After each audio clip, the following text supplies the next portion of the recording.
Mas na aula passada a gente viu o que é sacramento e a gente deu início aos sacramentos da igreja, que são 7, que foi o primeiro batismo, né? Dando continuidade a mais um sacramento da iniciação cristã, nós temos a crisma, que é o que a gente está fazendo aqui o ano inteiro. Bom,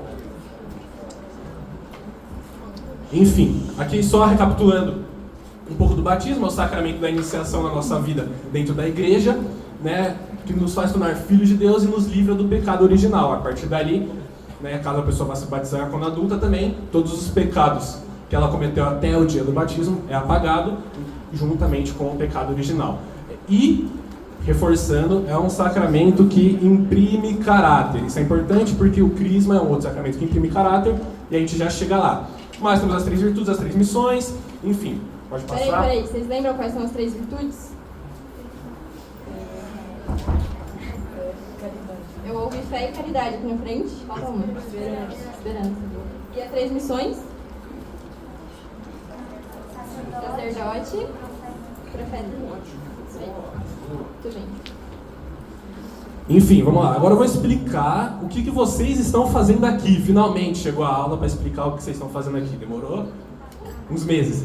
Mas, finalmente eu vou explicar qual que é a finalidade de tudo isso. Do que vocês estão fazendo aqui. Vamos lá. Se vocês lembram muito bem da aula de batismo, se vocês prestarem atenção, né? Se vocês estudaram, o que acontece no batismo? Nos faz tornar filhos de Deus. Ou seja, o Espírito Santo vai descer sobre nós no batismo, vai limpar a gente do pecado original e vai fazer a gente se tornar filho de Deus. Só que ele é um dos sacramentos da iniciação cristã, porque a gente tem 3, que é o crisma, a eucaristia, e agora a gente vai falar da crisma. A crisma, outro sacramento da iniciação, e ele é a confirmação do batismo. Um outro nome, o sacramento da crisma, é a confirmação, ou seja, quando a gente vai fazer o batismo, a gente faz os votos batismais, que são os votos lá que você renega o pecado, enfim, você faz os votos. E a crisma é para você confirmar esses votos. É basicamente você dando o seu sim para a igreja de sim, quero ser católico, sim, quero seguir esse caminho. Por isso que é o sacramento da confirmação, porque você vai estar confirmando, né, os votos que você fez no batismo, porque muita gente fez batismo quando criança, provavelmente não lembra. Mesmo que você fez quando adulto, você ainda assim precisa do sacramento da crisma para realmente confirmar. Agora, qual vai ser a diferença de uma pessoa que é só batizada com uma pessoa que também é batizada e crismada? Bom, quando a gente é crismado, o Espírito Santo ele vai descer sobre nós novamente, só que ele vai vir com mais força, digamos assim. Não que ele veio metade do Espírito Santo e agora vai vir a outra metade, não. Mas ele vai vir numa maior completude, para derramar os seus dons sobre nós. A gente tem mais para frente os dons e os frutos, o Espírito Santo que a gente vai explicar, mas basicamente, explicando agora por cima, o Espírito Santo ele vai vir numa maior completude para fazer a gente se tornar soldado de Cristo. O que vai significar isso? Eu vou dar um exemplo bem besta que eu usei domingo, mas quando a gente faz o batismo, é como se a gente tivesse entrado na guerra, né? Na guerra contra o pecado, contra as coisas más e tentando viver a vida santa. Então a gente é jogado no meio do campo de batalha com o batismo, mas é como se o batismo ele desse só uma pistolinha pra gente. Quando a gente é crismado, mano, vem um arsenal, que vocês não estão ligados. Vem um arsenal, vem tanque de guerra, fuzil. Então, por isso que a gente fala que vocês vão se tornar soldados. Por quê? Qual que é a outra função da crisma, além de confirmar o seu batismo e você dar seu sim para a igreja? É você ir para essa batalha que a gente tanto fala, a batalha contra o pecado, contra o demônio, e seguir tentando alcançar a santidade. Então, a crisma, ele é um sacramento para você começar a evangelizar. Ali, você tem todas as armas para você sair por aí dando testemunho, evangelizando. Não que você não consiga fazer isso só com o batismo. Claro que você pode, todo mundo aqui. Vocês aqui não tem a crisma nenhum de vocês, mas vocês conseguem dar testemunho, alguma coisa que aconteceu com vocês dentro da fé e vice-versa. Mas, com o sacramento da crisma, é como se você ganhasse mais força para isso, tivesse mais armas no seu arsenal para você ir para essa batalha mundo afora, conseguir evangelizar melhor. Porque aqui você vai se tornar adulto na fé, então você vai ter mais maturidade, mais conhecimento para defender a fé. O sacramento da crisma também é o sacramento da maturidade na fé cristã. Ou seja, você se torna um adulto dentro da fé. A gente reconhece vocês, depois que vocês vão ser crismados, como adultos. né? E, como eu disse, ele é um sacramento que vai imprimir caráter. O que é imprimir caráter? Vamos relembrar. Quando o batismo acontece, vai ter um selo na tua alma, você vai ser selado pelo Espírito Santo. E esse selo nunca vai sair, independente de qualquer coisa que você faça, independente se você quiser tirar ou não, não vai sair. Independente de qualquer coisa, até pós-morte vai estar lá. E a crisma é a mesma coisa, é um sacramento que ele vai imprimir caráter. Então, uma vez que vocês vão ser crismados, não vai sair da alma de vocês, mesmo que vocês queiram. Por isso que é muito sério o que a gente faz aqui, e a gente diz, se vocês não querem ser crismados, vocês não vão ser crismados. Se chegarem e falar, a gente não quer, a gente não vai dar o sacramento. Por quê? Porque é uma escolha de vocês, todo sacramento é opcional. Mas, por isso que a gente fala dessa seriedade, porque ele é um sacramento que ele vai imprimir caráter. Então, não tem como tirar depois, não tem como... nem se você pecar infinito, você não vai tirar isso da tua alma. Entendeu? É um sacramento que ele vai estar lá para você sempre. Igual o batismo, ele vai estar com você sempre. Então, é um sacramento de extrema importância, como eu disse, porque após isso, após vocês darem o seu sim, vocês vão ter como que uma missão secundária, entre aspas, dentro da fé, da vida, de sair por aí evangelizando e professando a fé. Entendeu? Porque o catecismo fala, depois que a gente... O catecismo, o livro amarelo, isso aqui. O catecismo. Mas depois que a gente é crismado, a gente tem essa como um ofício. A gente tem essa missão de sair por aí evangelizando e catequizando os demais. Bom, dando continuidade, como eu falei, evangelizar e testemunhar, dons do Espírito Santo que a gente vai falar mais pra frente. Mas até então, alguma dúvida? Diferença só do batismo da crisma, vocês vão se tornar adultos, enfim. Continuando. Lembrando, todo sacramento ele tem fórmula, matéria e ministro, ou seja, todo sacramento ele vai acontecer tendo esses três, que é a fórmula, que é o que precisa ser dito ou feito, a matéria, que é o material mesmo que precisa, e o ministro, que é quem que vai celebrar. Vamos lá. Vou começar pelo ministro, que é fácil. O ministro vai ser o bispo, então no dia da crisma de vocês o bispo vai estar lá, e independente é o bispo. A matéria é o óleo do crisma e a imposição das mãos, eu já volto para cá, mas a fórmula, que acontece? O bispo ele vai chegar para vocês, lá na hora, ele vai traçar aqui com o óleo, e vai falar, receba por esse sinal o selo do Espírito Santo, o dom de Deus, é isso que o bispo vai falar. Sem isso, o crisma não acontece, porque todo sacramento precisa seguir a fórmula correta e a matéria correta. Agora vamos lá, voltando para a matéria. Temos o óleo do crisma.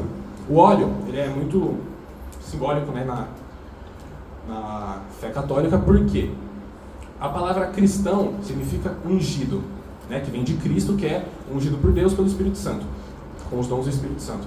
Então, a gente vai dar meio que nome, depois da crisma a gente vai dar nome para o que a gente é, que a gente é cristão. Ou seja, a gente vai ser ungido com o óleo, né, porque antigamente se ungia com óleo. E também, claro que o óleo, ele também significa sinal de abundância, purificação, cura, alegria. Então o óleo tem esse significado, mas também tem o significado da gente ser cristão, da gente precisa ser ungido. Tanto que no batismo, vocês também são ungidos com um óleo. Né? E a imposição de mãos. O bispo ele vai impor as mãos sobre vocês também, juntamente com a outra matéria, que é o óleo da crisma, e vai fazer a fórmula com óleo. Quer apresentar agora? Aí, a gente vai fazer uma representação de como vai ser no dia. O óleo do crisma. Água benta. Enfim, o que vai acontecer? Vocês vão chegar lá na hora, no altar, o bispo vai estar lá na frente, ele é o bispo. E eu vou ser... Vem. A madrinha. E vocês vão chegar na frente do bispo. E o bispo, cheguei, olha. A gente está aberto, tá? Pode abrir, eu vou abrir.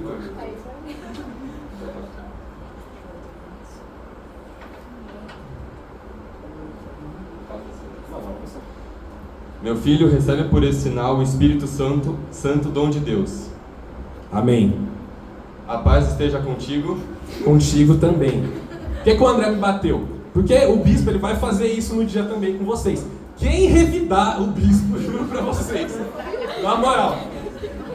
Não façam isso. É normal, não é tapa forte. É um tapa. O que acontece? Temos algumas coisas. Ele vai no dia a gente vai passar para vocês o que vocês vão responder, o que o bispo vai falar, porque precisa seguir exatamente o que aconteceu aqui. Mas o bispo ele vai passar a hora, vai falar, recebeu por sinal do Espírito Santo, dom de Deus. A gente vai falar amém, vai falar, a paz esteja contigo, e ele vai te dar um tapa. Por que ele vai te dar esse tapa? Como eu andei dizendo, vocês vão sair para o campo de batalha com muito mais arma, e vocês vão ser adultos na fé, é o sacramento da maturidade. O que acontece quando a gente se torna adulto? O que nossos pais falam? Acorda para a vida, para de ser vagabundo. Então, o tapa do bispo é basicamente para simbolizar um acorda para a vida, só que na vida de fé. Enfim. Então acorda pra vida, então presta atenção na aula, quem não estiver prestando, por favor. Vamos lá. Voltando aqui, temos onde está isso na Bíblia, nas Escrituras. Temos o dia de Pentecostes, o famoso dia de Pentecostes, que aconteceu. Os apóstolos, Nossa Senhora também, eles estavam reunidos dentro do cenáculo e veio do céu um ruído como se sobrasse um vento impetuoso. Ficaram todos cheios do Espírito Santo e começaram a falar em outras línguas conforme o Espírito Santo lhes concedia que falassem. Ou seja, aqui está demonstrando como que o Espírito Santo ele vem. Porque eles já estavam na caminhada, eles já tinham o Espírito Santo com eles. Mas aqui o Espírito Santo veio mais uma vez, e aí eles... Aqui é uma manifestação de um carisma, né? A gente vai falar mais pra frente, mas também isso aqui pode simbolizar os dons. Então o Espírito Santo desceu sobre ele e eles conseguiram os dons do Espírito, basicamente. Então aqui é a representação na Bíblia, pode passar mais uma vez, tem mais uma. E aqui é para mostrar que realmente precisa do sacramento do batismo e da crisma, porque aqui fala... Eles chegavam pelos novos fiéis, tinha novos fiéis na hora, a fim de receber o Espírito Santo, visto que não havia descido ainda sobre nenhum deles, mas tinham sido somente batizados em nome do Senhor Jesus. Então 2 apóstolos impuseram as mãos e receberam o Espírito Santo. Ou seja, aqui nos mostra claramente, não tem... Aqui está resumido tudo perfeito. Ou seja, eles eram batizados, mas o Espírito Santo ainda não tinha descido na sua completude sobre eles. Aqui como fala, eles, visto que ainda não havia descido sobre nenhum deles ainda, mas tinham sido somente batizados. Ou seja, a gente recebe o Espírito Santo no nosso batismo? Sim, mas na crisma é onde ele vai vir com toda a sua força e vai derramar todas as suas graças. E aqui também, demonstrando, cadê? Impuseram as mãos e receberam o Espírito Santo aqui, mostrando a imposição de mãos. Que é um ato, não sei se vocês vão lembrar, mas espero que todo mundo aqui estava no retiro, mas toda vez que chegava um pregador lá na frente, isso é comum em qualquer lugar, quando chega alguém para pregar ou você vai fazer oração por alguém, a gente estende as mãos, vem de atos da tradição da igreja, né, que é um dos pilares da fé, Bíblia, tradição e magistério, o ato de impor as mãos para a gente clamar o Espírito Santo sobre essa pessoa. Falar agora então dos efeitos da crisma, o que a crisma traz pra gente. Primeiramente, a efusão do Espírito Santo. O que é a efusão? É a graça que a gente recebe do Espírito Santo se derramar sobre nós, ou seja, a gente ser preenchido pelo Espírito Santo. Algo que Santo Tomás de Aquino fala na Suma Teológica, que ajuda um pouco também a entender melhor o sacramento, é que ele diz que pelo batismo a gente nasce na fé, a gente nasce para a vida em Cristo. E pelo crisma a gente cresce. Então, é o que o Pedro já falou, é sobre amadurecer, né? E fazer um paralelo aqui entre o Pentecostes, que foi o que ele acabou de explicar, quando os discípulos estavam reunidos, depois já da morte de Jesus, e o Espírito Santo veio sobre eles. Vou fazer um paralelo entre isso e o Pentecostes pessoal, que é essa efusão do Espírito Santo, que é o crisma. Então vamos pensar lá nos discípulos, eles já estavam caminhando com Jesus, então eles já faziam pregações, eles já convertiam as pessoas, então eles já estavam ali andando na fé, né? Aí passa a Páscoa, passa a Paixão e Ressurreição de Cristo, e eles estão juntos lá no cenáculo, que era um espaço onde eles estavam juntos, e aí o Espírito Santo vem, sopra um vento impetuoso e eles ficam cheios do Espírito. Depois do Pentecostes, eles devotam completamente o serviço da vida deles a Deus, ou seja, eles já estavam na vida de fé antes com Jesus, mas depois de Pentecostes eles passam a realmente viver apenas para Jesus. Então eles convertem mais pessoas e pregam todos os dias até o ponto que eles realmente dão a vida por Jesus. Conosco existe o mesmo paralelo. Então nós somos batizados, ou seja, nossa vida já se iniciou na fé. Aí a gente vai receber o Espírito Santo na efusão do Espírito Santo, que é o crisma. E depois do crisma a gente também recebe essa obrigação, esse serviço de testemunhar e difundir a fé. Como efeito disso, A gente se enraiza na filiação divina, ou seja, a nossa relação de pai e filho com Deus, que se iniciou lá no batismo, ela é aperfeiçoada. E nossa vinculação com a igreja também é aperfeiçoada, porque antes da crisma vocês recebem essa catequese, que é o que vocês estão tendo aqui, então vocês vão ter um conhecimento mais profundo sobre a fé e, portanto, mais profundo sobre a igreja. O Pribo já falou aqui também, torna-nos soldados de Cristo. Ser soldado de Cristo é, então, difundir a fé, defender a fé. E tem um exemplo muito, muito prático que vocês viveram. Todo mundo aqui era no retiro de crisma? Todo mundo estava, né? Imagina. Qual foi a primeira pregação que teve? Justo. O que ele fez na pregação dele? Antes dele se dizer que era católico, o que ele estava fazendo? Falou que o amor não existia. Falou que o amor não existia, colocou em prova a nossa fé. Começou a questionar o porquê que a gente estava aqui, o porquê que a gente acreditava nessas coisas que para ele não faziam sentido. Enfim, ali era um momento, uma situação em que vocês tinham que defender e ao mesmo tempo demonstrar a fé de vocês. Então defender dizendo para ele por que ele estava errado e demonstrar acolhendo ele, mesmo ele estando sendo, digamos assim, né, mesmo ele estando criando uma situação chata. E é difícil você defender a sua fé numa situação como aquela. E é por isso que o Espírito Santo nos dá os 7 dons e os 12 frutos, que eu vou falar daqui a pouco. Mas não é só em situações como essa que a gente tem que defender a nossa fé. É no dia a dia, sabe? No caminho da sua casa até a sua escola. Você passa pelo porteiro do seu prédio, pelo porteiro da escola. Jesus certamente daria um bom dia e um sorriso, pelo menos, para essas pessoas. Então, é algo simples que a gente pode fazer no nosso dia a dia também e que demonstra a nossa fé. Sua postura no seu grupo de amigos também. Tipo, você parar para refletir ali se o que está sendo falado é digno de você dar risada, de você participar daquela conversa ou não. Significa você se afastar das pessoas porque elas não são santas já? Não. Todo mundo é imperfeito, todo mundo vai falar e fazer coisas que devem, das que a gente vai se arrepender depois, mas é a sua postura, sabe? De parar para pensar o que está sendo feito ali no ambiente onde você está e como você pode reagir de forma a honrar a sua fé. Então, bom, dá-nos força para defender e difundir a fé com os 7 dons e os 12 frutos. Os 7 dons são dons que você recebe para o seu amadurecimento, que são aqueles 7 ali: sabedoria, inteligência, ciência, fortaleza, conselho, piedade e temor a Deus. A sabedoria é o discernimento, então você conseguir discernir o que é certo e errado nas suas atitudes, o que Deus vai gostar ou não que você faça, o que você deve ou não fazer. Inteligência é a compreensão sobre os mistérios de Deus, então você conseguir entender o que se passa ali em cada mistério da igreja. A ciência é você enxergar Deus na criação. Fortaleza é você enfrentar com coragem os desafios da vida. Conselho é você ser palavra de Deus na vida do próximo, então você encaminhar o outro, um amigo, um irmão, no caminho de Deus. A piedade é você estar aberto à vontade de Deus, amar Ele sobre todas as coisas e ao próximo também. E temor a Deus não é temor de medo, é temor de respeito e amor a Ele. Pode passar. Aqui a gente tem os 12 frutos. Eu vou falar um pouquinho sobre eles, porque são muitos. Vou falar mais desse que tem uns nomes diferentes aí, que precisam ser explicados. Amor não tem muito segredo, é a essência da nossa fé, da nossa religião. Sem ela os outros não vêm. A gente tem que ter o amor a Deus. Alegria, paz, paciência, auto-explicativo, a gente estar em paz, em calma, serenidade com a vida.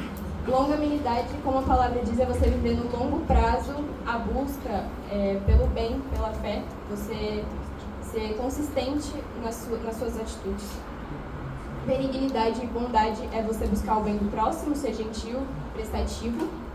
Mansidão é ser manso, não no sentido de estar alheio às coisas, tipo, não tá acabando do seu lado, mas tá tudo bem. Não é nesse sentido de mansidão. É como a gente pede na oração: Jesus, manso e humilde de coração, fazer o nosso coração semelhante ao vosso. Então a gente enfrentar, receber as pessoas, responder as pessoas com calma, humildade. Modéstia é viver a vida de forma digna e discreta. Continência é o autodomínio sobre as paixões do mundo. E castidade é viver um relacionamento casto buscando a santidade. Pode passar.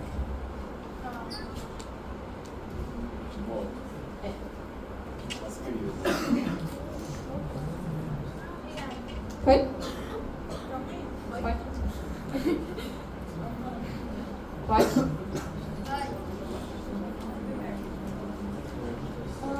Bom, ritos litúrgicos é o que o Prigo e o André já ensinaram aqui, então pode passar também. Quem pode receber o crisma?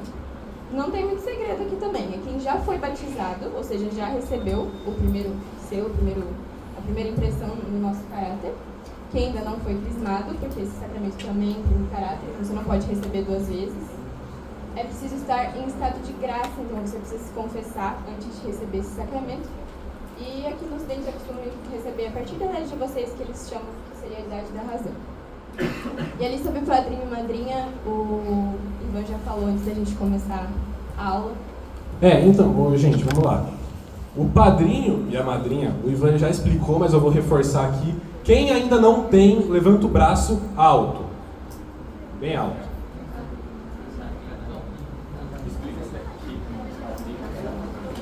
Padrinho ou madrinha, tá? Eu falo padrinho. Então, calma lá. Vamos passar por tudo e explicar de novo. Padrinho ou madrinha. O que acontece? É um só. Então, ou você vai ter um padrinho, ou você vai ter uma madrinha. O que acontece? Essa pessoa, porque a gente vai estar na nossa caminhada da igreja, mas é sempre bom ter alguém que nos auxilie. Então, o padrinho ou a madrinha vai ter que ser essa pessoa que ela vai te auxiliar no caminho, vai te puxar, vai te dar conselho quando necessário, vai sempre rezar por você. Então, o padrinho ou a madrinha vai ser aquele, primeiramente, um bom exemplo para você, mas também aquela pessoa que ele vai te inspirar dentro da igreja, vai ser aquela pessoa que te ajuda, né? Como o Ivan já disse, católico e praticante, só vou falar isso, porque, diga.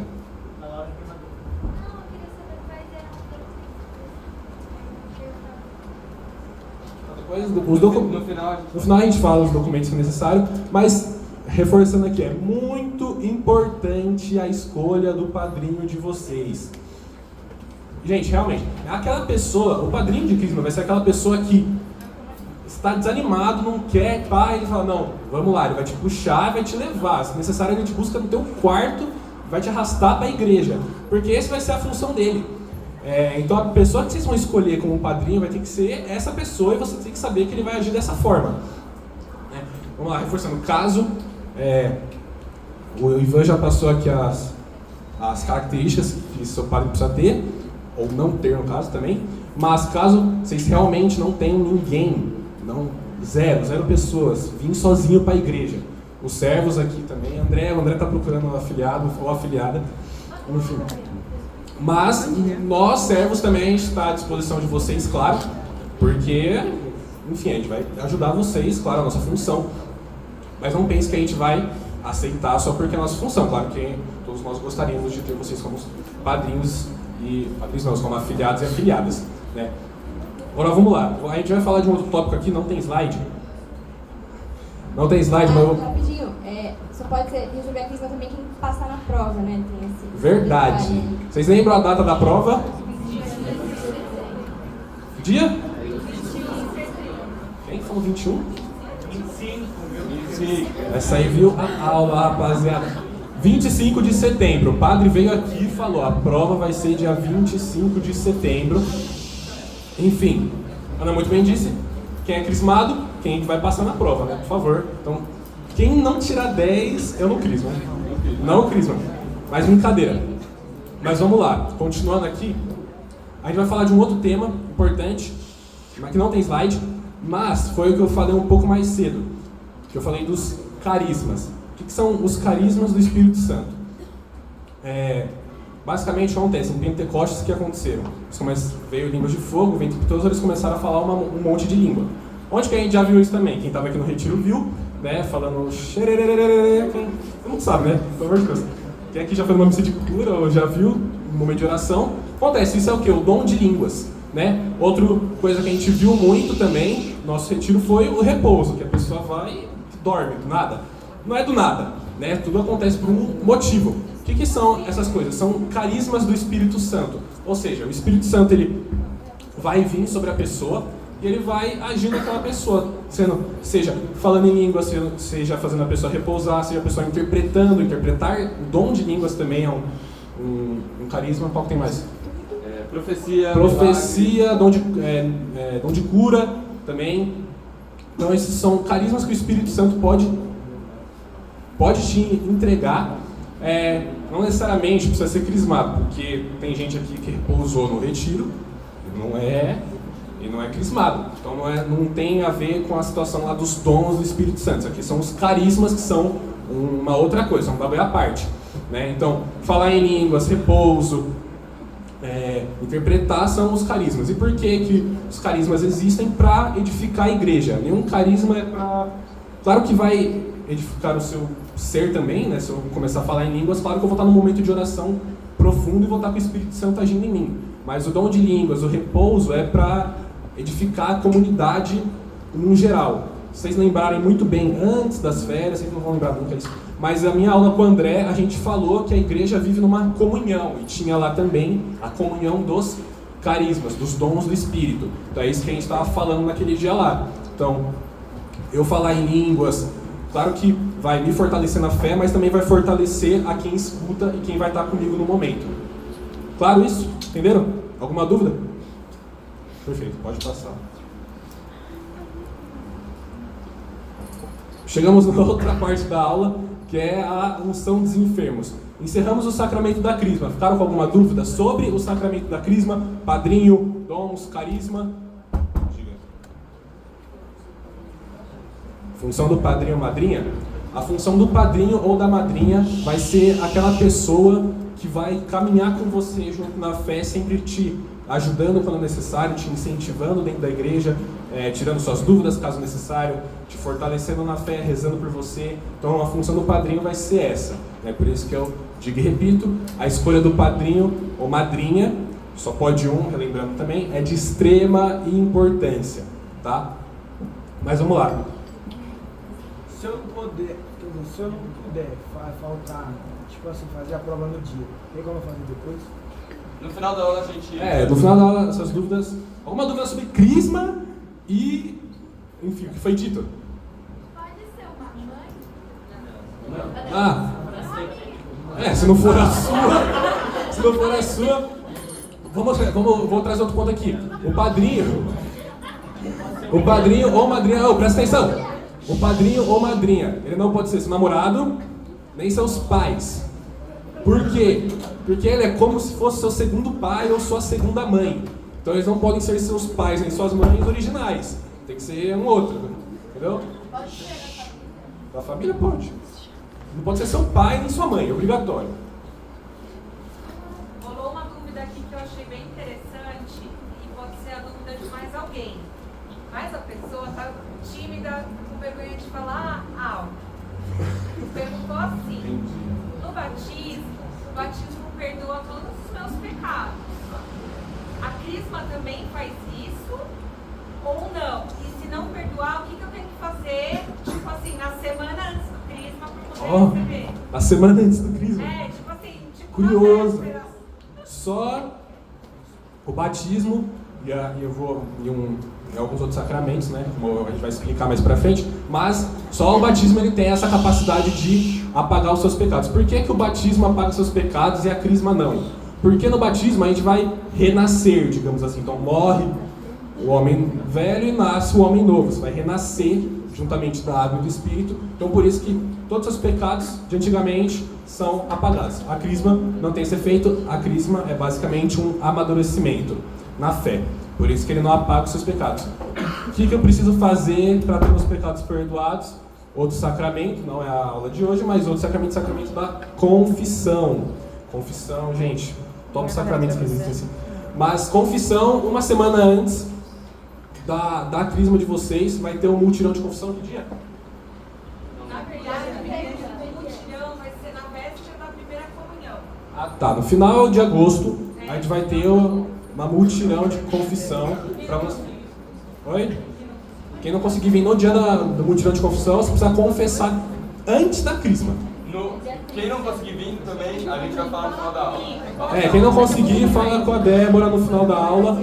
Mas o importante é que vocês precisam estar em estado de graça para receber o sacramento. Vocês só conseguem alcançar o estado de graça pós a confissão. Quem não conseguir vir no mutirão, se confesse em outro lugar, mas se confesse. Não se engane a respeito disso. Entendeu? Laura?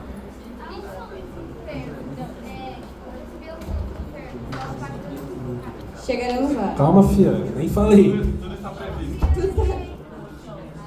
Vamos lá. Dando continuidade, silêncio aqui, por favor. Vamos lá. Dando continuidade à aula. Unção dos enfermos. Mais um sacramento. Ele não é um sacramento da iniciação, outro sacramento da iniciação é a Eucaristia. Unção dos enfermos é um sacramento de cura. Mas vamos lá. Sacramento de cura está muito bem escrito. Mas o que é a unção dos enfermos? Não sei se vocês já viram ou conhecem. Mas a unção dos enfermos é basicamente um óleo onde o padre ou qualquer outro sacerdote, pode ser padre, bispo, enfim, acima de padre, ele vai chegar no enfermo, ele vai traçar cruz na palma na testa. E aí, enfim, tem isso aqui. Mas vamos lá, vamos por partes. Qual que é a finalidade do sacramento da unção dos enfermos? Algumas. Mas vamos lá. Primeiramente, ele é dado a um enfermo. Ou seja, eu estou muito doente, estou correndo risco de vida, estou no hospital, chance de eu morrer. Enfim, chama um padre para ele me dar a unção dos enfermos. O que acontece? Qual que é a finalidade da unção dos enfermos? É curar a sua alma. Engana-se quem pensa que a unção dos enfermos é que você vai tomar a unção dos enfermos e você vai curar fisicamente, vai curar da doença. Não. A unção dos enfermos é para você curar a sua alma. Ou seja, ela vai estar lá com você para te dar aquela força extra para você poder viver bem até o momento da morte, caso você morra. Ou então, como um efeito secundário, ela pode sim realmente dar a cura física, mas isso a gente segue mais pra frente. Mas de efeito primário é ela te confortar, digamos assim, e te preparar para a morte. Essa é a função primária da unção dos enfermos. Diga.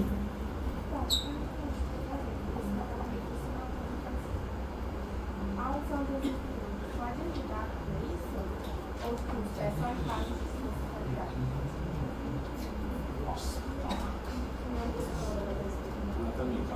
Enfim, vamos lá. Ela perguntou se a pessoa está passando por muitos problemas mentais, né, batalhas, enfim, tentando tirar a própria vida. O que acontece? Pode-se tomar a unção dos enfermos? Pode, mas vai depender do caso, claro, não é qualquer situação. Você vai conversar com o padre e ele vai ver, ele vai te auxiliar, vai falar, olha, acho bom você tomar a unção dos enfermos que pode ajudar, você vai lá e toma, porque a unção dos enfermos, como eu disse, ela vai curar a sua alma. Então, em questão de batalha espiritual, coisa psicológica, que você conversa com o padre vem e fala isso, a unção dos enfermos vai te ajudar, ele realmente pode tomar a unção dos enfermos, não necessariamente só no caso de enfermo. Você pode receber mais de uma vez? A unção dos enfermos é um sacramento que você pode receber mais de uma vez, porque não é um sacramento que imprime caráter. Ou seja, ele não vai te dar um selo na alma. Igual, qual outro sacramento que a gente pode receber mais de uma vez? A confissão, a Eucaristia. São sacramentos que a gente recebe mais de uma vez. A unção dos enfermos também é um sacramento que você pode receber mais de uma vez, porque, digamos assim, eu fiquei enfermo, pela graça de Deus me curei, fiquei enfermo de novo, não vou tomar? Não tem muita lógica, porque ele é um sacramento de cura. Ele vai auxiliar e te preparar para a morte. Então, qualquer risco que você esteja correndo, você pode tomar. Agora, não necessariamente precisa ser um risco que você esteja correndo na hora assim, tipo, você tá bem, você tá bala demais, mas vou fazer uma cirurgia aqui de risco. Pô, pode dar muito ruim essa cirurgia. Toma a unção dos enfermos. Você pode tomar que vai te auxiliar lá. E assim, te cortando rapidinho. Tem muita gente que acha que a unção dos enfermos é uma sentença de morte. Tipo, nossa, receber a unção dos enfermos significa que eu vou morrer. E não, muito pelo contrário. É um seguro de vida, né? Digamos assim. É uma forma de você garantir que sua alma vai estar em paz para a passagem para ir para junto do Pai, se esse for o caso. Se não for, não imprime caráter. Então, se você ficar doente de novo, você pode receber de novo. Antigamente, esse sacramento era chamado de extrema unção. Então, assim, só chamavam o padre quando realmente a pessoa estava quase batendo as botas mesmo. Aí chamavam o padre, davam extrema unção e a pessoa morria. Isso mudou dentro da igreja. Então, por exemplo, uma mulher grávida, antes de tá chegando a data do parto, eu recebi, nos meus 2 partos, eu recebi a unção dos enfermos. Por quê? Porque existe um risco da mulher morrer no parto. Então, eu fui, procurei o padre e ele me deu a unção dos enfermos. Recebi antes de fazer uma cirurgia também que tive que fazer no joelho. Existem pessoas que têm preconceito. Às vezes a pessoa está doente, é idosa, aí fala, eu vou chamar um padre, que ele vai vir te dar uma bênção, te trazer um... Não me vem com essa emoção, porque eu não vou morrer. Algumas pessoas falam. Então, se você tem uma avó, alguém que está doente, que está no hospital, pode chamar o padre.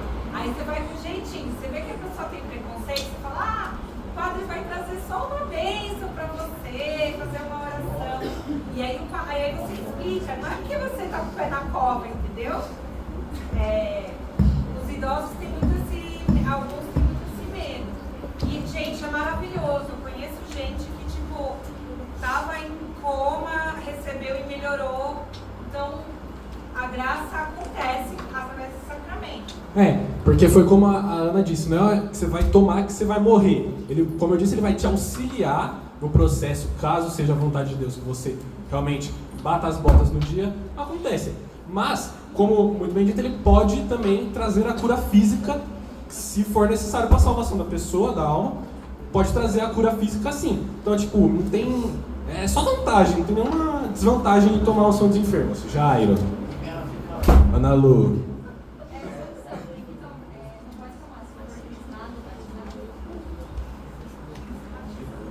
Batizado.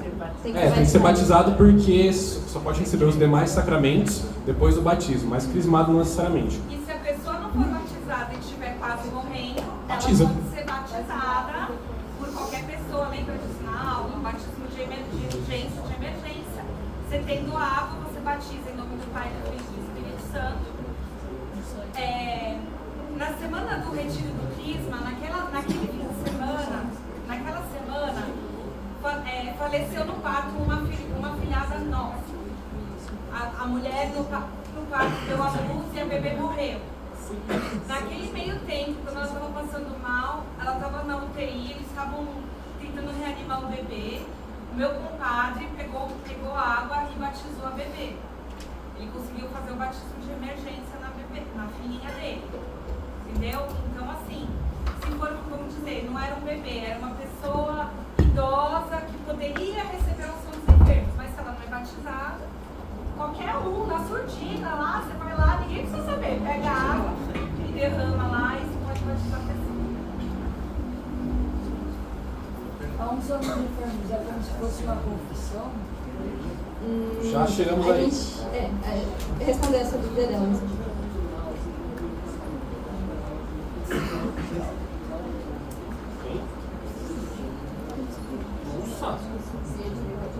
Você pode se auto-aplicar. Pode, né? Se auto-aplicar o sacerdote? Ai, gente, aí eu não sei, né? Essa aí, eu pesquiso e te acho essa Não, eu acho Porque ele não se autoconfessa também, eu acho que ele não pode se autoconfessar também. Estou absolvido, não existe. Mas, enfim, eu vou pesquisar e eu te trago essa resposta. Tem pergunta? Você tem uma emergência lá. Uma pessoa não batizada pode batizar? Tem eu que dizer. A pessoa não batizada pode batizar? Eu batismo de Emergência? Você teve essa discussão. Mas é que se ela tá tendo a intenção de Você não lembra? provavelmente ela tem Pode. Se ela quer batizar. Não, mas deve ser. Ele vai lá, pediram pra ela e ela não vai batizar. Não, pode. No batismo de emergência, gente, batismo de emergência é... Mano, você vai fazer literalmente num caso de emergência, então, digamos que entre muitas aspas, qualquer coisa está valendo. Está valendo o quê? Seguir a fórmula correta, usar água, enfim. Agora, se a pessoa é batizada, não é batizada, fé. Qualquer pessoa pode pedir a unção dos enfermos, tipo, Pode. Qualquer pessoa pode pedir a unção dos enfermos, caso for necessário. Vamos continuar a aula. Qualquer dúvida a gente já responde, mas vou continuar a explicação aqui da unção dos enfermos. Não é um sacramento que imprime caráter, então você pode tomar mais de uma vez.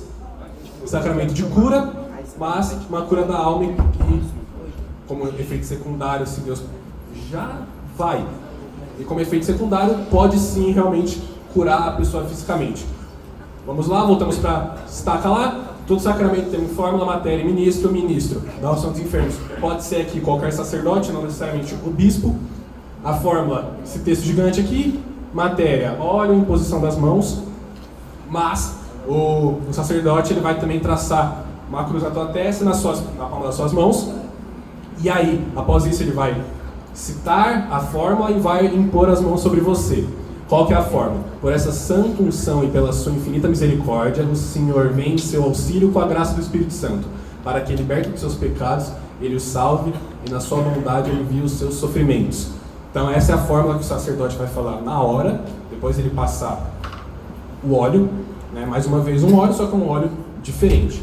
E mais a imposição das mãos. Tá certo. Na unção dos enfermos a gente fala que a gente entrega o enfermo aos cuidados do Senhor e a gente fala que Jesus é o médico dos médicos. Por que a gente fala isso? Na Bíblia, ele realizou várias curas, né? Vocês já devem ter lido alguma ou ouvido falar de alguma. Uma das primeiras... Alguém já assistiu The Chosen? Tá, alguns. Mas pra quem não assistiu, é uma das primeiras curas que ele realiza. E lá na cena ele tá pregando e a multidão começa a ficar muito animada e tudo mais. Começa a ficar muita gente e ele vai com os apóstolos para uma casa por segurança. E aí tinha um grupo de amigos nessa multidão e um desses amigos era paralítico. Eles não eram judeus, eles eram gentios, não acreditavam em Deus, mas eles estavam lá para ouvir a palavra de Jesus e levar esse amigo deles que era paralítico, porque eles acreditavam que Jesus podia curar esse amigo deles. Então Jesus entra nessa casa por segurança, porque tinha muita gente em volta, e esses amigos que tinham no grupo deles um paralítico conseguem entrar naquela casa e pedem para Jesus curar o amigo deles.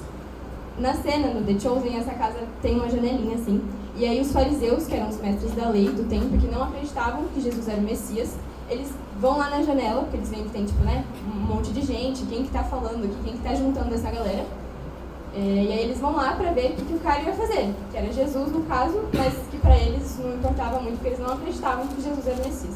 Mas eles vão lá para ver o que Jesus ia fazer.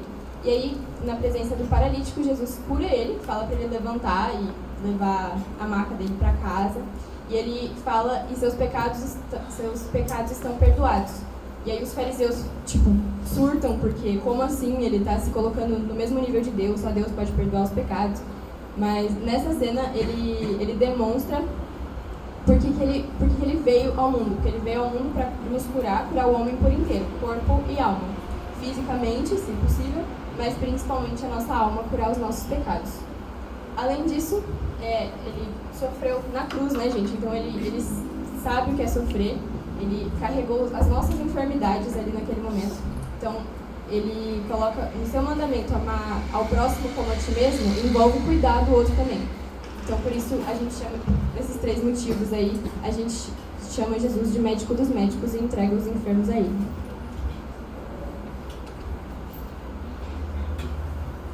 Vamos lá. Como todo sacramento, vamos ver onde está isso na Bíblia. Alguns aqui mostram Jesus curando com óleo, imposição de mãos, enviando as pessoas para curar. Então Jesus enviou os 12 apóstolos em missão, expeliam os inúmeros demônios, ungiam com óleo e muitos enfermos se curavam. Marcos 16:17, em meu nome, eles imporão as mãos sobre os enfermos e esses ficarão curados. Mas a maior demonstração que temos na minha carta aqui de Tiago: alguém dentre vós está doente, mande chamar os presbíteros da igreja para que orem sobre ele, ungindo com óleo em nome do Senhor. A oração da fé salvará o doente e o Senhor o aliviará, e se tiver cometido pecados, esses lhe serão perdoados. Agora vamos lá, como é que vai funcionar essa questão de perdoar pecados, enfim. Vou trazer só aqui uma história, uma aula de história, que eu pesquisei quando estava estudando, achei interessante.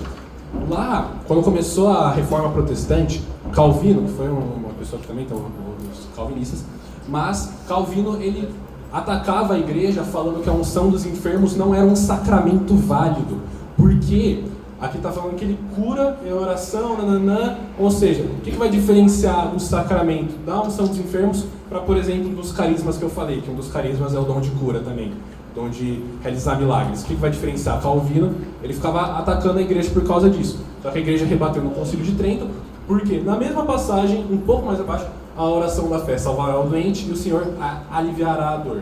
E se tiver cometido pecados, esses lhe serão perdoados. Ou seja, não há dom que qualquer pessoa possa fazer que vai perdoar o pecado de alguém. Como a Ana disse, os fariseus pensavam um absurdo de Jesus, porque quem é essa pessoa que está aqui se colocando no lugar de Deus e falando que está perdoando os pecados? Entendeu? Então só Deus perdoa os pecados e os sacramentos são as graças de Deus derramadas sobre nós. Tá, efeitos da unção dos enfermos. Então, a união do doente com a paixão de Cristo, reconforto, paz e coragem para suportar de forma cristã o sofrimento. Então, para ele não se desesperar, para ele seguir confiando na bondade e na misericórdia do Senhor. Ânimo para vencer a tentação de angústia diante da morte. Mesma coisa, para ele não desistir, para ele não se entregar à tentação de, nossa, por que isso está acontecendo comigo, sabe? De se perguntar por que ele está numa enfermidade, por que Deus não está ajudando ele, porque não é esse o ponto, né? Então, para ele não se deixar levar por essas coisas que abatem nosso espírito quando a gente está mal. Então, é exatamente isso, porque quando a gente tem um enfermo, de uma pessoa que ela está muito doente, está realmente quase indo para a vala, temos os dois, a gente sempre encontra muito dos dois extremos. Ou a pessoa se apega muito a Deus, ou essa pessoa se culpa a Deus tudo e se desvincula. A unção dos enfermos serve para os dois, mas também ele vai ajudar muito mais essa pessoa que está sem esperança, está sem fé nenhuma, a te auxiliar nesse processo de morte, te reconfortar nesse processo até a hora da sua morte, mas, se for a graça de Deus, até a sua cura. Tá bom, seguindo. Perdão dos pecados caso o doente não consiga se confessar. Aí vou explicar rapidinho. Você e a Laura, eu acho, tinham perguntado se a unção dos enfermos perdoa ou não os pecados. Vou usar aqui uma explicação que a gente escutou do Padre Paulo, né? Ele estava explicando que, imagina que você tem um prédio e você já tem o primeiro andar do prédio construído e você vai chamar uma empresa para construir o segundo andar. A empresa vai chegar lá, se o primeiro andar estiver sólido, beleza, eles vão construir o segundo andar em cima. Caso contrário, eles vão ter que reestruturar o primeiro andar. O que é esse primeiro andar? É a confissão, é o perdão dos pecados. Então, quando vier a unção dos enfermos, que seria esse segundo andar, que vai curar a alma dos efeitos que o pecado teve na alma. Quando o fiel for receber a unção dos enfermos, se o primeiro andar, ou seja, a confissão, não estiver sólido, a unção pode fazer o papel de perdoar. Mas não é a função primária, é uma função secundária, porque como função primária já existe a confissão. Exato. Como eu disse, a função primária do sacramento da unção dos enfermos é a cura da alma. Secundária vai ser aqui, perdão dos pecados, cura física, enfim. Por quê? O que acontece? Quando a gente tem um enfermo, vamos pegar o caso extremo realmente, do enfermo. O enfermo tá lá, tá nas últimas. E chama o padre para a unção dos enfermos. Caso ele esteja consciente, é o quê? Qual que é o passo a passo para você receber a unção dos enfermos? Você primeiro confessa, porque o sacramento da confissão serve para isso, não é para, só porque a unção dos enfermos tem isso como secundário, eu vou usar como secundário. Não, a confissão serve para isso, é o efeito primário da unção dos enfermos, é tirar os seus pecados. Então, se a pessoa está consciente, o padre vai chegar, vai oferecer a confissão, depois ele vai passar a unção dos enfermos, vai fazer todo o processo e, após tudo isso, ele entrega uma Eucaristia. Isso é, digamos que um processo assim, uma pessoa que tá indo já, tá um pé lá um cá, entendeu? Ele vai fazer esse processo, porque a Eucaristia, como sendo o corpo de Cristo, a gente vai entrar em comunhão com Deus e vai servir como viático pra gente, pra, caso parta, a pessoa estar na graça. Viático é a última sagrada... É a última Eucaristia que você vai tomar. Antes de partir. Entendeu? Mas, o que acontece? Por que ele também perdoa os pecados e por que estava falando lá na carta de Tiago, por que ela perdoa os pecados? Porque acontece muito de a pessoa estar no hospital, mas não está, digamos, correndo muito risco, do nada, piorou, entubou, está em coma, acontece. Ou já entrou, já teve acidente, ficou em coma e está lá. Vai chegar o padre e o padre não tinha como prever, não tinha como fazer nada, a pessoa já chegou lá, já estava inconsciente. Ou demorou para chegar, acontece que a pessoa ficou inconsciente. Ou seja, ele vai aplicar a unção dos enfermos nessa pessoa que está inconsciente. E se essa pessoa, o conhecimento que tem da fé, estiver realmente arrependida do fundo do coração, a unção dos enfermos vai servir como uma confissão para essa pessoa, vai ser um efeito secundário. Por quê? A pessoa estava arrependida, ela confessaria se ela tivesse acordado e o padre estivesse lá. Mas como ela não está acordada e o padre chegou para dar unção, a unção dos enfermos vai servir como esse efeito secundário. Porque a pessoa... Mas aí vai também, não tem como a gente prever nem saber. O padre vai chegar na pessoa em coma e vai dar unção. Se os pecados delas vão ser ou não perdoados, quem vai saber isso? É Deus que vai ter que estar sabendo do coração da pessoa e vai saber se ele vai estar arrependido de fato ou não estava arrependido. Se a pessoa não estivesse arrependida dos pecados, a unção dos enfermos não vai servir como para perdoar os pecados da pessoa. A unção dos enfermos é uma passagem confirmada do céu? Ok? A unção dos enfermos é uma passagem confirmada do céu? Ele perguntou se a unção dos enfermos é uma passagem confirmada para o céu. Não. Mas, for seguir o passo a passo que eu falei aqui, você chega no céu. Se o padre chegar, você confessa os pecados e você estiver realmente arrependido. Não adianta você estar na confissão, o padre te der absolvição e você não está arrependido no fundo do coração. Então vai muito depender do seu íntimo. Como eu disse, a unção dos enfermos está lá para te aliviar na hora desse processo de morte aí. Mas se o seu coração, se você não estiver em estado de graça, não é uma garantia que você vai para o céu, são os enfermos. E é aquilo, os sacramentos são um caminho seguro para o céu. Se você recebeu todos os sacramentos até chegar na unção dos enfermos, provavelmente significa que você viveu sua vida com Deus. Então, você entende, né, que você fez ali a sua parte para ser salvo. Mas só quem sabe se você vai ser salvo ou não, aí é Deus, né? Pode, depois da pessoa ir? Pode. Pode. Tem um período, assim, não sei, se eu não me engano é 2 horas depois que a pessoa falece, você ainda consegue dar a unção dos enfermos. Por quê? Porque entende-se que o padre estava indo e a pessoa acabou falecendo, ou, enfim, alguma coisa impediu, ou ela morreu antes da hora prevista. Então, assim, dá. Por exemplo, eu tive um infarto agora. Uau, caí. Vamos ver. Vamos ver. Infarto agora. Fui levado para o hospital. Chamaram o padre aqui. Só que eu cheguei lá, cheguei e morri. Pô, não tive o que fazer, cheguei e morri. O padre não me acompanhou, não chegou lá. Não foi culpa do padre, nem minha, não teve culpa de ninguém. Então, se pode aplicar, mas foi o que o André disse. Após 2 horas, enfim, tem esse tempo aí. Só vou retomar a pergunta anterior, que perguntou se... qual era a pergunta? Se estava 100% confirmado que a pessoa estava no céu. Espera aí, é a sua pergunta, rapidinho, você já vai. É o seguinte, se ela estiver consciente e não se confessar porque ela não quer, porque ela está com o coração fechado, Deus não vai poder fazer nada. Porque ele não tem poder? Não é por isso. É porque ele não vai invadir o que você não quer, certo? Se vocês não quiserem o perdão, Deus vai perdoar vocês? Mas por quê? Porque Deus é mau? Porque Deus não consegue? Não, porque ele quer respeitar a decisão de... Bate no peito, fala de nós. Então, se a pessoa estiver consciente e ela não quiser a unção dos enfermos, não quiser a confissão, beleza, ela não quer, Deus vai respeitar, o padre vai respeitar e vai estar elas por elas. Presta atenção que a dúvida dele pode ser a dúvida de vocês também. Mas agora, se a pessoa está inconsciente e ela é batizada, a unção dos enfermos, ela sim prepara a pessoa para a morte e para uma morte boa, para uma morte santa, e perdoando os pecados, mesmo que a pessoa não fale, a unção dos enfermos, nesse caso, se a pessoa estiver em coma, desmaiada, não sei o que, ela perdoa os pecados e aí a pessoa vai para o céu, tá? Essa pessoa chega ao céu, porque se confessou, se você morrer depois de confessar, o que você fala? Posso morrer agora. Pelo menos eu falo isso, eu saio da confissão e falo, o caminhão pode me atropelar já, porque eu já estou em estado de graça, eu sei que eu vou pro céu. Eu atravesso sem olhar. Confessei. Nossa Senhora.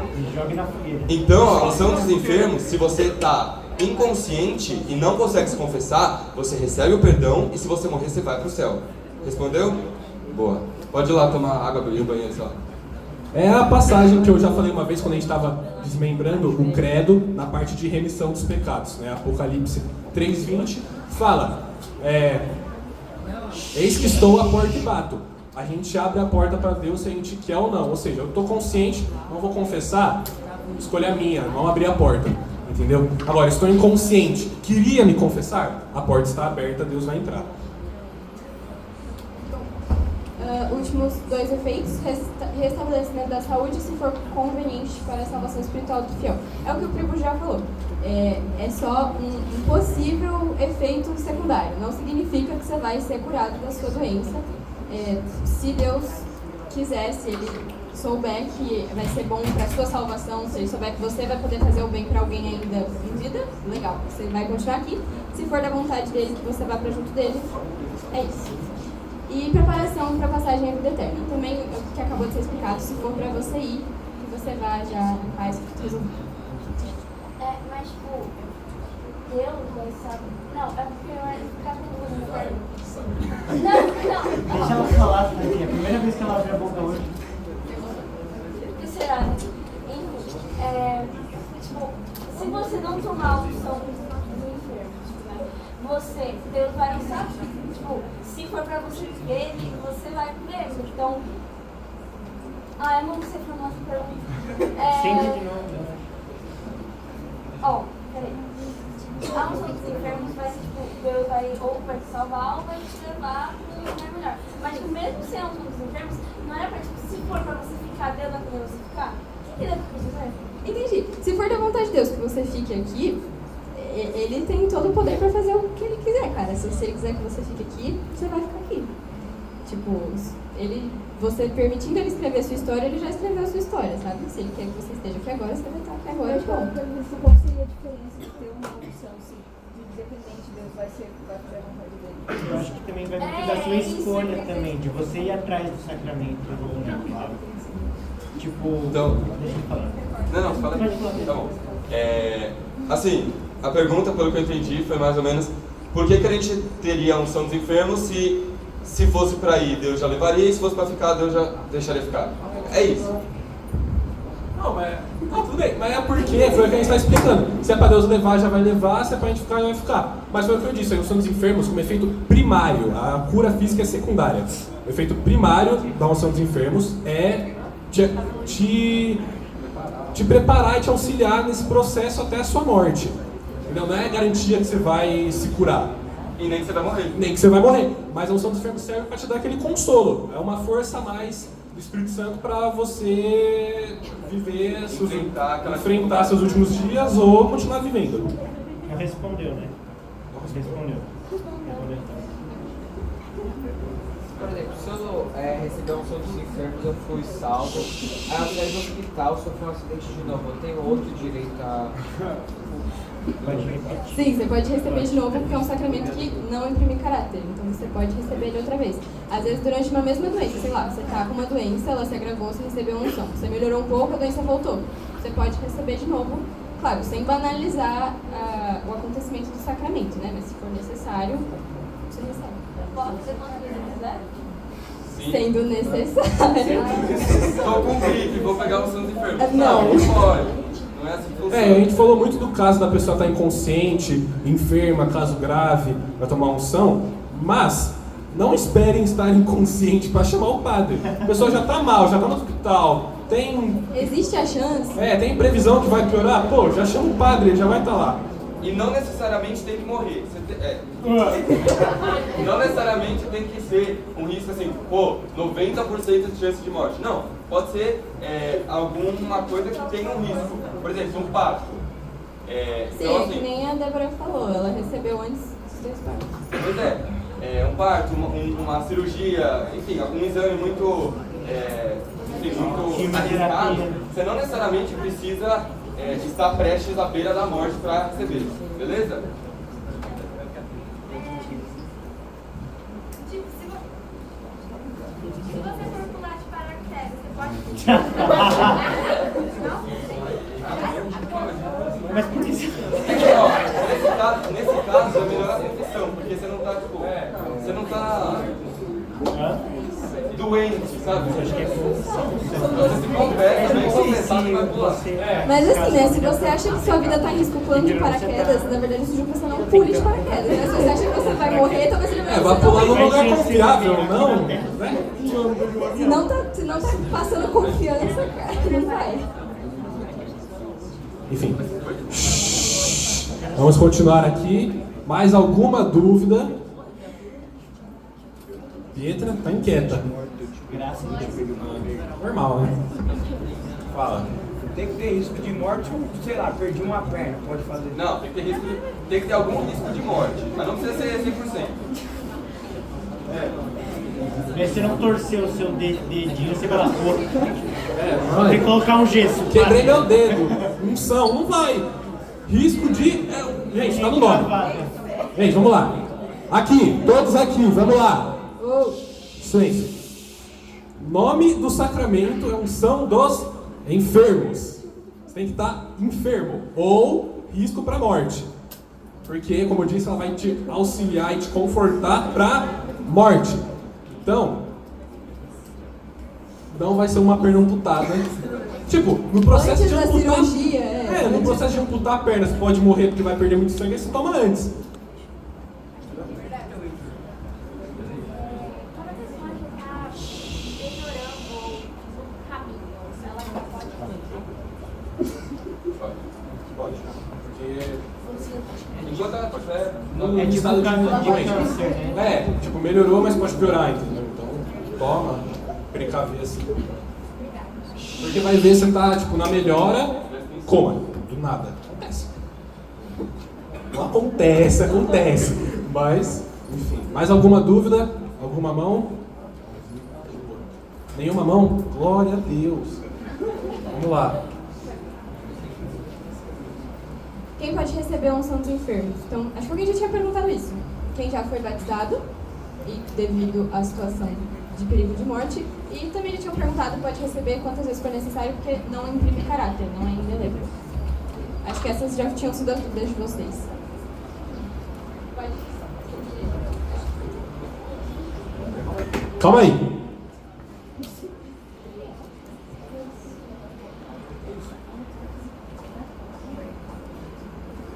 Tá.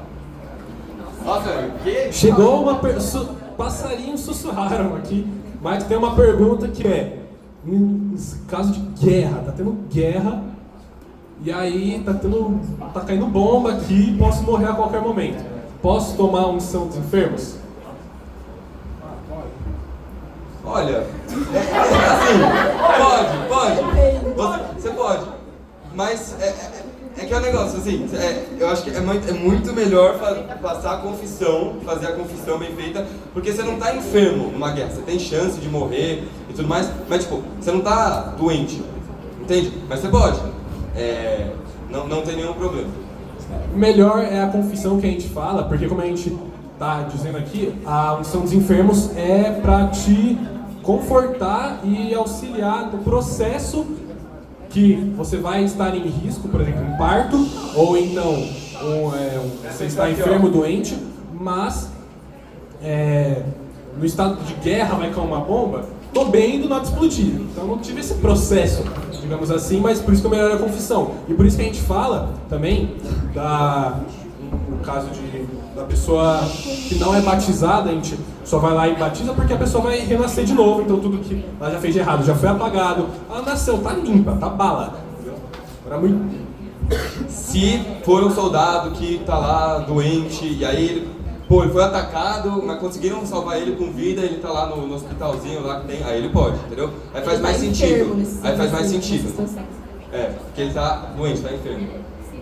Existem padres que são do exército, padres que são da PM, eles são capelães da PM, então eles estão acompanhando ali, aí eles vão administrar os sacramentos caso a caso. Eles vão ver caso a caso, vão ver se é melhor. Tipo, você leva uma missa, da qual tudo comunga, a comunhão não tem efeito maior do que a comunhão, entendeu? Então eu acho que aí eles analisam caso a caso.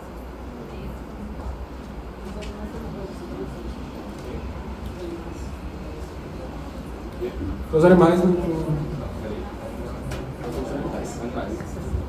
Tem umas perguntas que estão se repetindo um pouco, isso é muito válido porque a gente precisa esclarecer tintim por tintim.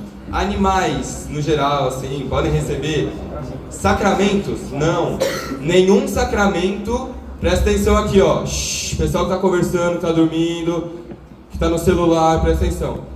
os animais não podem receber os sacramentos, porque os sacramentos são uma graça que Deus nos dá. Nós temos, lembra na primeira aula, o que eu falei? A gente tem duas coisinhas, inteligência e vontade. Vocês não lembram? Ó, inteligência e vontade. Vocês não lembram da vaquinha? Do exemplo da vaca? Quem lembra da vaca, levanta a mão. Quem lembra da vaca, fala eu. Então, o que nos diferencia da vaca? A inteligência, a vontade, porque a gente é imagem e semelhança de... A gente é imagem e semelhança de... Isso significa que a gente tem uma dignidade superior, não é? Então os sacramentos só podem ser para os seres humanos. Então animais, plantas, pedras e troncos de madeira não. Obrigado. Ó, tá, peraí.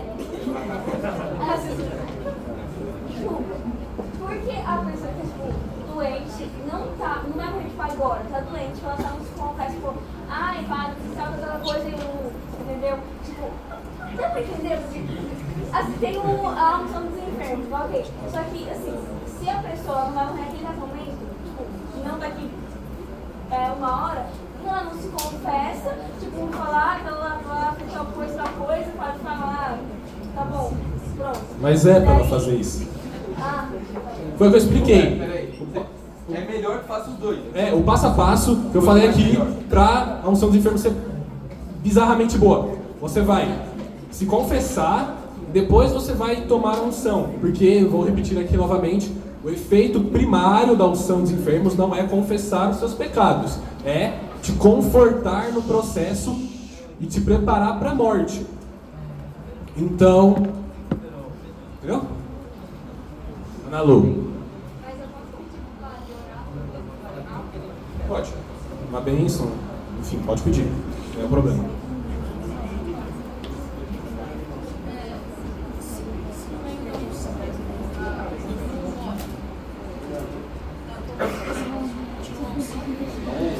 Ele perguntou se no meio da unção o enfermo morre, se a unção continua. Aí acho que é a mesma coisa que o André estava falando. Se a pessoa continua. pode receber até 2 horas depois, se estiver lá durante, obviamente ela estava com a intenção de receber a unção. Então o sacramento a unção continua porque o Ana falou, até pós-morte você pode tomar, então não foi tipo culpa do padre, né, do cara, o sacramento continua ali.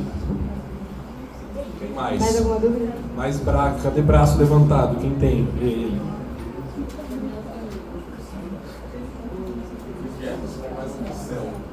Vamos lá. Perguntou se animais vão pro céu. Ó, é o seguinte, não é o tema da aula, mas vou dar esse de bônus pra vocês, tá bom? O céu, o que é o céu? O céu, ele é a presença máxima de Deus, certo? Ou seja, o céu é um lugar? É um lugar? Lembra que lugar precisa de matéria. Se alguma coisa for imaterial, não dá pra encaixar ela num lugar, num cubo, não dá. Então, a nossa alma, quando ela morre, quer dizer, o nosso corpo quando morre, a nossa alma que é imortal, ela vai ou pro céu ou pro inferno. Só existem esses dois caminhos, ou céu ou... A aula de céu e inferno e purgatório é uma outra aula que vai ter. O purgatório... Já teve quando? Sai para purgatório. Enfim, o purgatório, ele é um terceiro lugar, é um terceiro destino? Não, ele já é o... O purgatório já é o... Então existe o céu ou...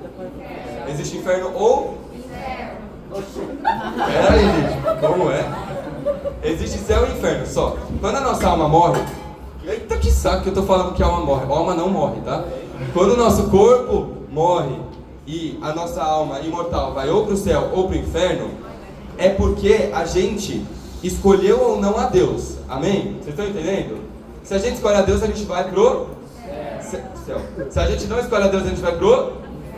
Beleza, então, para você ir pro céu ou pro inferno, isso significa que você precisa entender a Deus, você precisa seguir a Deus e você precisa viver como Ele, certo? Vocês estão entendendo até aqui? Para você ser santo, você precisa viver de acordo com Deus, de acordo com Jesus, o que Jesus fez, o que os santos fizeram, certo? Vocês estão entendendo? Tá difícil? Então vamos lá. Para a gente poder ir para o céu, a gente precisa seguir a gente precisa obedecer, a gente precisa ter fé, a gente precisa ler a Bíblia, a gente precisa rezar, a gente precisa fazer tudo isso. Quem faz isso aí? Levanta a mão. Quem tenta fazer? Levanta a mão. Quem nunca quer fazer? Quem não quer ir para o céu? Quem não quer ir para o céu? Quem não quer seguir Jesus? Quem não quer rezar? Boa. Então, silêncio. Obrigado. Então os animais, eles conseguem seguir a Deus? Eles têm o racional para seguir a Deus? Se você coloca um animal preso durante 5 dias e você, antes de liberar ele, coloca um pote de comida na frente do portão, a primeira coisa que você fizer quando abrir o portão vai ser o quê? O que o cachorro vai fazer? Vai comer. Então, ele não consegue controlar a vontade dele. Nós conseguimos, certo? Eu não estou falando que ninguém vai ficar trancado por 5 dias e vai ficar sem comer por 5 dias, tá bom? Tá bom? Mas, se a gente tiver com muita fome, imagina uma família com muita fome e tem filhos. O pai e a mãe, eles vão, por mais que eles possam, eles têm força, eles podem pegar toda a comida para eles vão dividir com os filhos. Porque a gente, com a inteligência, controla a nossa vontade. Os animais não conseguem fazer isso, porque eles não têm vontade. O animal não tem vontade, ele tem instinto, é diferente. A vontade, ela é o que a gente quer com o nosso intelecto, com a nossa razão. Certo? Quem aqui tem vontade? Levanta a mão. Quem aqui consegue se dominar? Quem aqui consegue guiar a sua própria vida? Vocês não conseguem, gente? Levanta a mão com força. Bota lá no alto, eu consigo. Eu falo, eu tenho vontade. E quem aqui tem inteligência? Levanta a mão. Eita. Vai tirar 0 na prova. Enfim.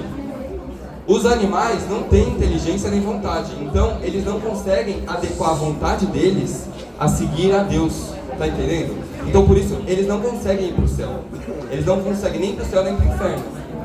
Shhh, presta atenção aqui, galera, que tá acabando.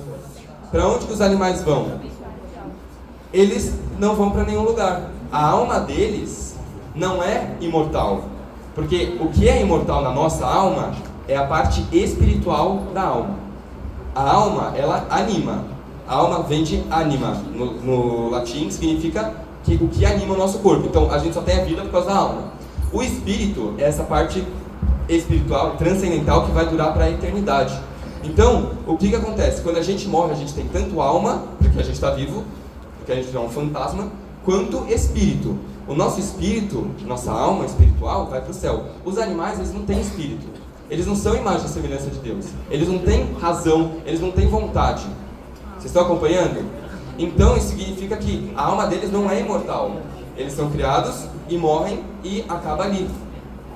Então, eles não vão nem para o céu, nem para o inferno. Tudo bem? Mais alguém tem dúvida? Levanta o braço. Sobre o conteúdo da aula. Diga. É o seguinte, por exemplo, os seres humanos, eles evoluíram, certo? Então, eles, por exemplo, eles também tinham uns impulsos muito parecidos com o do cachorro. Por exemplo, então, esses homens, eles iam pro céu, pro inferno, ou acabaria ali?